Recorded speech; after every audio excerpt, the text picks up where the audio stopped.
Hey guys, welcome back to the Friday Vlog, where we discuss activity that goes on here with the BuzWeaver channel. That includes things like current events, headlines that are in the news, pop culture, social media, technology, and items of interest that come up during the week that allow us to have a little bit of a dialogue. If you are here on YouTube watching this, of course, you can click on that watermark down there in the bottom right hand corner to subscribe. And all of you guys there on DTube and BitChute, you can consider giving me a follow there as well, as I appreciate all the support you guys give me here on the channel. In gaming news this week, we had the 1.23 update for Call of Duty Modern Warfare, which included a new map and a new sniper rifle, along with some nerfs to the MP5 and the GRAW, which are very popular weapons in Warzone, of course. But nonetheless, guys, if you want to check out all the details concerning Call of Duty Modern Warfare, I got a link to that video up here in the top right-hand corner.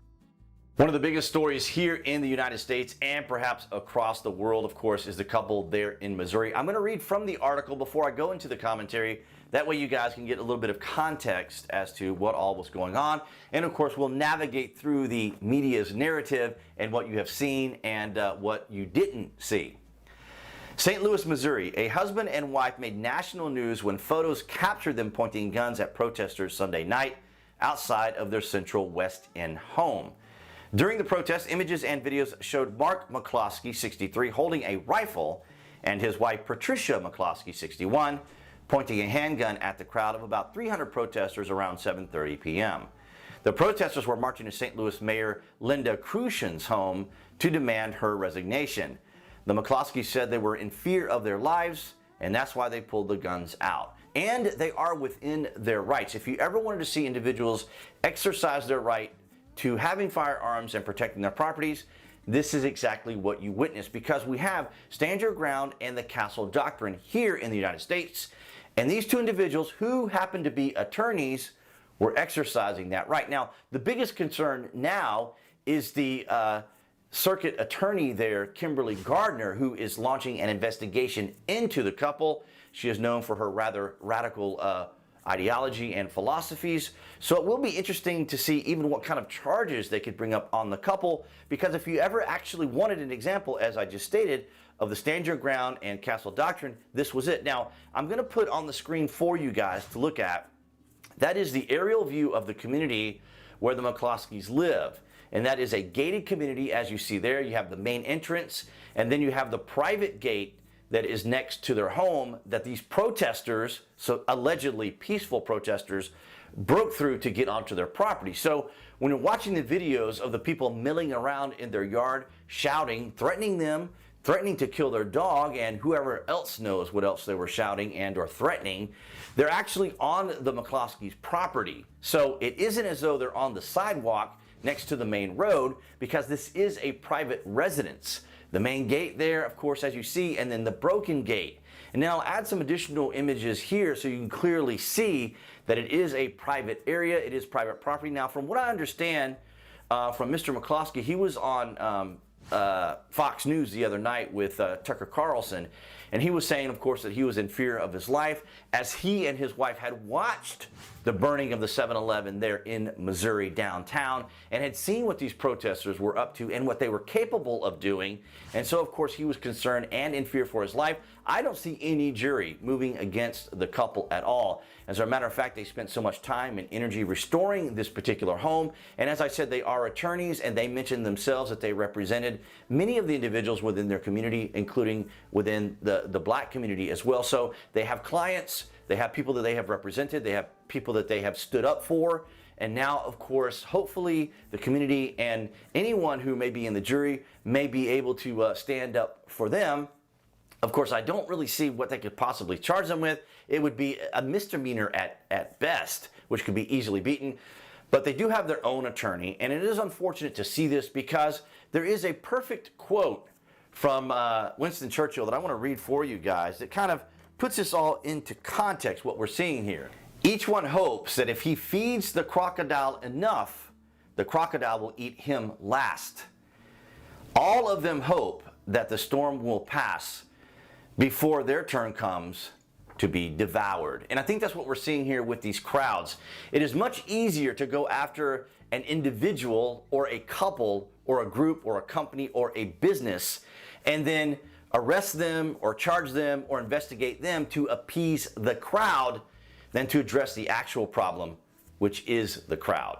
So unfortunately, that's the narrative the media has been sending, and as you saw from the pictures on the screen, you can get a better idea of what is actually being, or was happening, what had happened, and the fact that the couple were well within their rights to protect their property from what we already know is a menacing mob of people. And I will put links to the article and images to it below this video.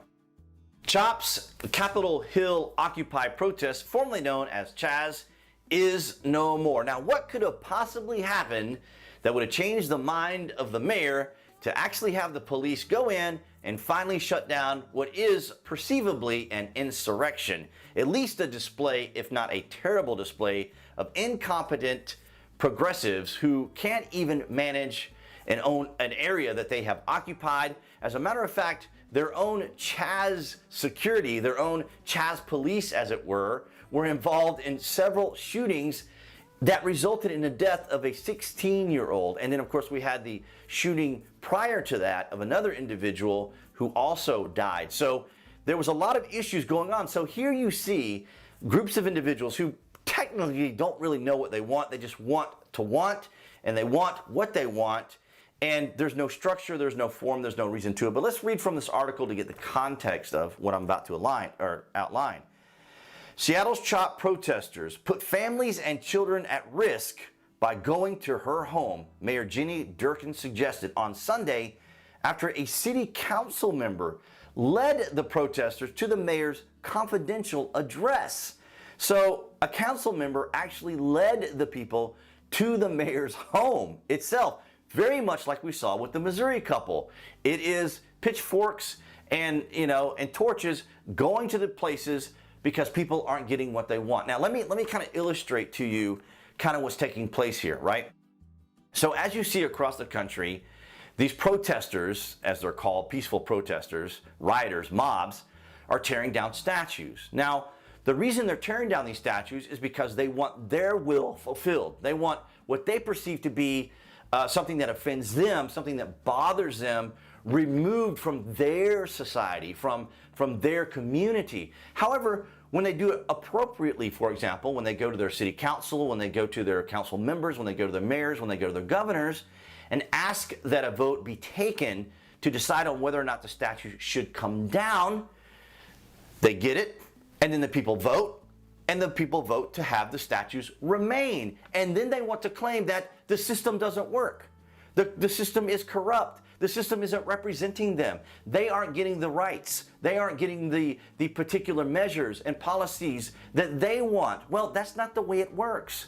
It is we the people, of the people, not of the people for the minority for the majority. That's not the way it works. You see, so these people are actually violating people's rights. As we saw in Missouri, these protesters broke down the gate, which is a crime, right? Trespassed onto these people's property, made threats. How is that covered under our ability to peacefully protest, to go to a city council, to go to the city, get a permit to protest in a designated area, not private property?